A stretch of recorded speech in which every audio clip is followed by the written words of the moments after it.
Anong naging basehan para may masabing kayo na posibleng collision o umani posibleng sabwatan ng oil companies ukol sa weekly fuel price adjustment, Kong? Matagal na natin sinasabing dapat ihinto na ito ng Department of Energy itong lingguhang pag-a-adjust ng mga pagdideklara ng bawat mga iba't ibang petroleum companies. Mismo si Secretary Balisacan ng DepDev na dahil alam ko dati siyang founding commissioner or chairman ng Philippine Competition Commission, siya na rin mismo nagsabi na mali na inaalaw o minamandato natin ang lahat ng oil companies magdeklara ng sabay-sabay sa isang araw kung ano magiging presyo nila para sa linggong yan.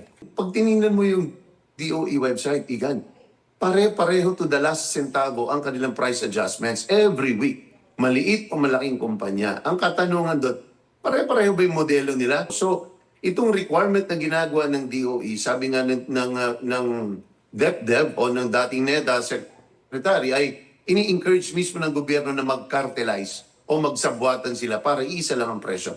Nasisira ang kompetisyon. Pero nasa ilalim na tayo ng state of energy emergency. Hindi pa pwedeng panghimasukan na ng DOE yan.